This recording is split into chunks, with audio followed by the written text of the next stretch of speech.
میں آپ کو بریکنگ نیوز دے رہا ہوں اور پی ٹی آئی کے وہ جذباتی کارکن اور سوشل میڈیا جس طرح علی مین گنڈا پور کو شدید مذمت کا نشانہ بنا رہا ہے اور اسے عمران خان اور پی ٹی آئی کا غدار اور دھوکے باز قرار دے رہا ہے، یہ غلط بات ہے۔ علی مین گنڈا پور نے جو کچھ بھی کیا وہ عمران خان صاحب کی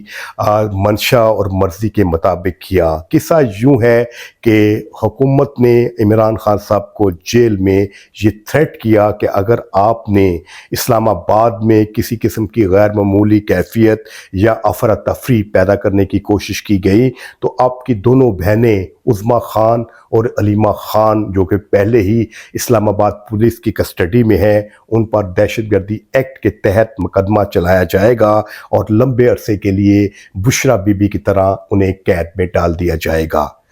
یہ وہ ٹرننگ پوائنٹ تھا جہاں پر آ کر عمران خان صاحب جو ہیں وہ بلیک میل ہوئے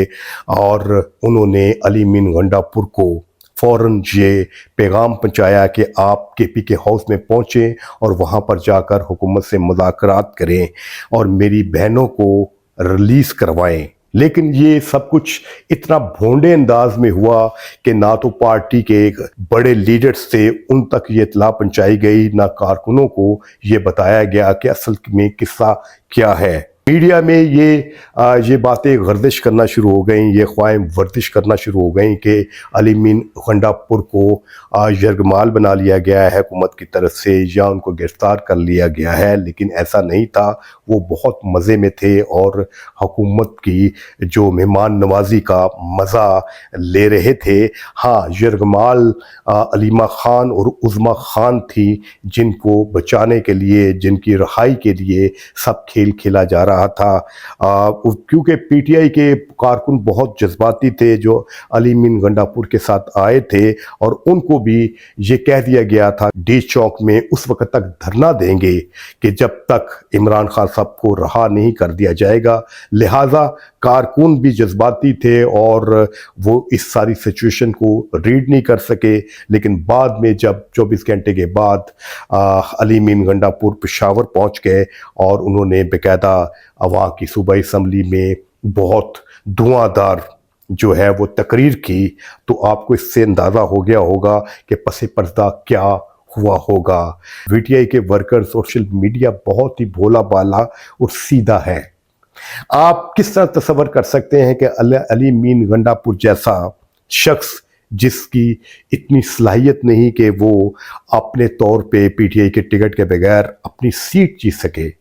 وہ عمران خان صاحب کے ووٹ سے، پی ٹی آئی کے ووٹ سے ہی اپنے حلقے سے جیتتا ہے اور عمران خان صاحب نے ہی ان کو چیف منسٹر کے طور پہ نامزد کیا ہے۔ اگر وہ اتنا دھوکے باز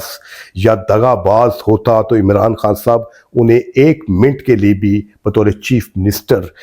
قبول نہ کرتے۔ وہ جو کچھ بھی کرتے ہیں عمران خان صاحب کے آرڈر کے مطابق ہی کرتے ہیں۔ عمران خان صاحب پچھلے 8 مہینوں سے بہت زیادہ فرسٹریٹڈ تھے کیونکہ خیبر پختونخوا میں ان کی اپنی حکومت بھی تھی،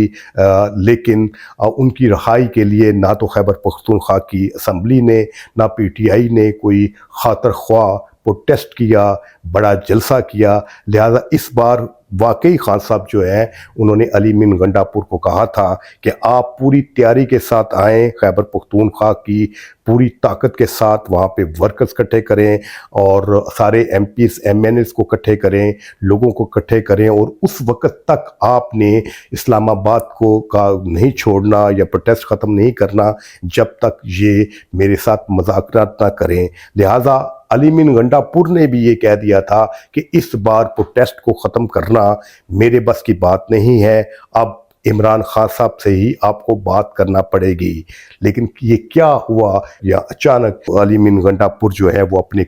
کافرے سے نکل کر وہ کے پی کے ہاؤس میں پہنچے اور وہاں پر جا کر وہ روپوش ہو گئے 24 گھنٹے کے لیے۔ یہ سب چیزیں پی ٹی آئی کے ورکرز کو سمجھنی چاہیے۔ یہ گیم، پس پردہ گیم جو ہوئی ہے وہ حلیمہ خان اور عظما خان کی رہائی کے لیے ہوئی ہیں۔ اسلام آباد کے اندر پروٹیسٹ کرنے کا جو پروگرام تھا وہ اس لیے بھی تھا کہ 14 اور 15 اکتوبر کو اسلام آباد میں شنگھائی کوآپریشن آرگنائزیشن کی سمٹ ہو رہی ہے، جس میں بہت سے ہیڈز آف اسٹیٹس اور اسپیشلی چین کے صدر کی آمد بھی متوقع ہے، اور پاکستان کے لیے اقتصادی طور پہ یہ بہت اہم تھا۔ عمران خان صاحب یہ چاہتے تھے کہ اگر اس موقع پر اگر میں نے وہاں پہ پروٹیسٹ شروع کیا، اگر ٹی چوک میں اگر دھرنا دے دیا تو اس طرح اسٹیبلشمنٹ اور حکومت میرے ساتھ مذاکرات کرنے پر مجبور ہو جائے گی۔ دوسری وجہ یہ بھی تھی کہ 25 اکتوبر کو چیف جسٹس فائز عیسیٰ جو ہیں وہ ریٹائر ہونے والے ہیں، اور حکومت چاہتی یہ ہے کہ آئینی ترمیم کر کے ایک چیف جسٹس فائز عیسیٰ ہی کو کنٹینیو رکھا جائے اور ان کی ایکسٹینشن کی جائے۔ وہ جسٹس منصور علی شاہ کو نیا چیف جسٹس کے طور پہ قبول نہیں کر رہی، لہٰذا عمران خان صاحب یہی چاہتے ہیں کہ جسٹس منصور علی شاہ ہی اگلے چیف جسٹس ہوں۔ اس لیے بھی وہ اس آئینی ترمیم کو روکنے کے لیے بھی انہوں نے یہ دھرنے کا پروگرام بنایا تھا، لیکن حکومت نے ان کی بہنوں کو یرغمال بنا کر ان کی یہ کاوش کو ناکام بنا دیا ہے۔ اگر مجھ سے کوئی پوچھے کہ اتنی بڑی ایکسرسائز،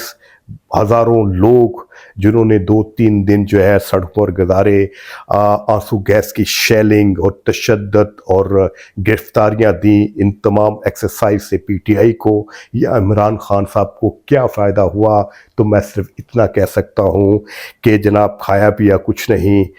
گلاس توڑا 12 نے۔